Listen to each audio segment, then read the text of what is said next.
Yo, what is going on, everybody? Holy smokes, we look so good in the new camera, and I just want to thank each and every one of you because we finally hit our 5K subscriber goal. For anyone that's been around, you know we've been trying to hit this goal for a while, and I actually bought the new camera and everything ahead of time just so that we could focus and try to make it happen, and it got to stare me in the face every single day, and we finally got to unbox it this weekend. But anyways, guys, enough with the sappy stuff. I am super thankful for each and every one of you, but today we have an awesome topic to talk about. We're going to be talking about the best ways to go ahead and flip your sample so you can put your own little flair, your own little spin onto the sample yourself, and you don't just have to use it like everybody else is using. So if you're ready for this one, let's get right into it.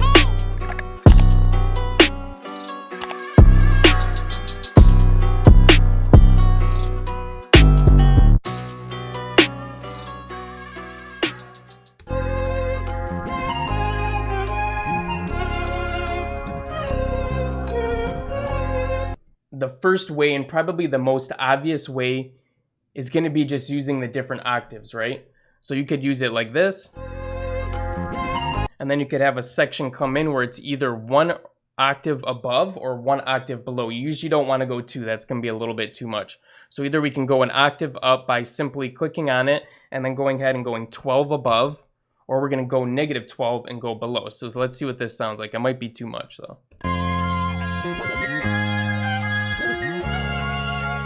So that sounds crazy, but it usually always sounds good going negative 12, so going an octave below. Okay, so the second way, and pretty much along those same guidelines, let's actually delete this so I don't get confused, is going ahead and just transposing it overall. Maybe you do the octave as well, but you can also transpose it, and that's going to switch the scale that the melody happens to be in. So we could turn it down 3 or 4 or however many we want, or we could turn it up, all depending on the sample and what you feel. So this is what it sounds like. Maybe we go down 3.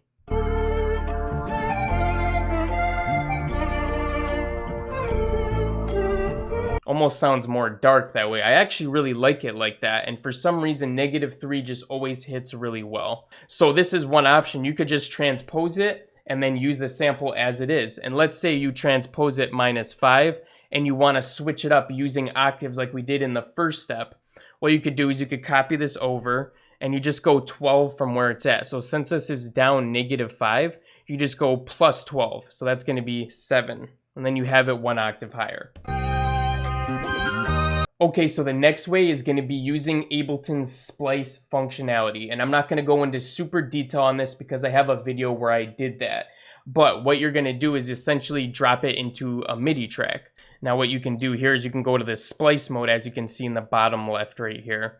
And this is where you can go ahead and start splicing it. So there's a bunch of different ways that you can use it. I like to usually use the transients, maybe turn it down a little bit. And then you can start playing it on the keyboard and come up with some different patterns. So you could go ahead and sit there and try coming up with something really good, and sometimes you come up with really good patterns that might even be better than the original one. So that's a really useful method as well. The next way would be going ahead and chopping it. You could do some reverses or things like that if you didn't want to use the splice method. So maybe you like how this is playing, but you just want the chords to be changed up. So you could take each chord, assuming that these are all chords, and maybe you want to reverse them. So let's put another audio track in here. And then like I was saying, you could reverse it too. So it's literally as simple as right-clicking and pressing reverse right there. And then you can go ahead and reverse it. You could chop some stuff up, reverse some stuff, and you can come up with some crazy patterns doing it that way if you want to do it manually. Okay, so another way you can change up your sample is using a plugin like halftime, which is going to literally cut the time in half that the sample is in. So if we went ahead and threw a halftime on here, this is what it's going to sound like. Maybe you duplicate this layer, and on the duplicate, you could just take halftime off. So now you got one with halftime on and one without it, and you could layer them on top of each other if it sounds good, and you can get crazy with it and do different things like that. That same company, Cable Guys, also has a plugin called Shaper Box. Shaper Box has all kinds of different effects that you can put on samples, melodies, whatever you want. You could go ahead and change the time. This would be more of like a halftime effect, but you can play with the pitch, you can reverse it, you can do some crazy patterns. And what I love about this app is it has patterns built in. You can literally just click on them, maybe make a few edits, and you're good to go. So let's play with some of these really quick. Let's go over the pitch one.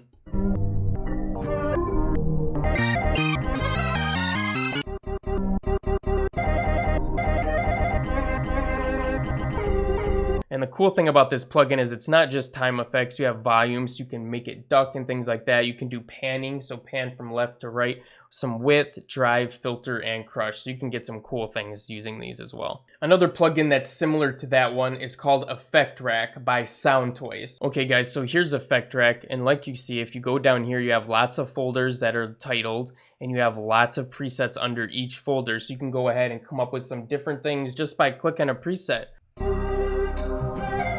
Crazy chorus effect, a doubler,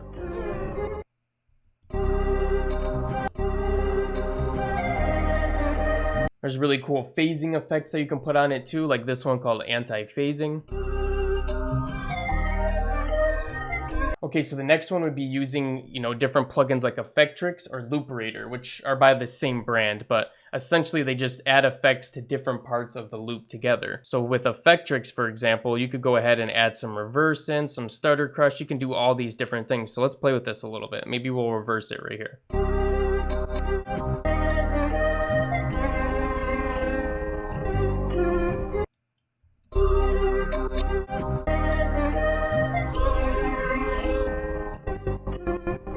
So as you can see, I just went ahead and drew in random stuff, but it sounds crazy and you can get all sorts of effects using something like this. Okay, here's Looperator, way different GUI, but essentially the same exact thing. And then you're gonna go in here and you pick different effects doing it this way.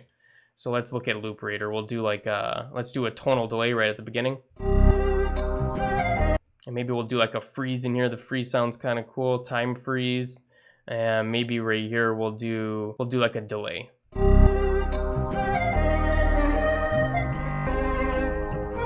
And then besides that, guys, you could literally use any other plugins. Some good ones are RC20 or any sort of cassette presets.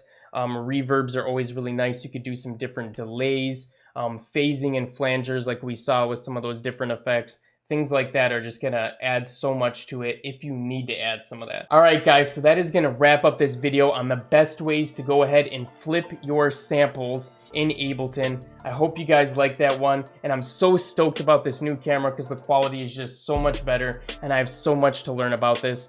We're also going to be doing better edits, and we're just going to working on these videos all around to just go in. This is a big goal of mine, and thank you again to each and every one of you for helping me get there by subscribing. If you're new to the channel, make sure to hit that subscribe button and join the crew.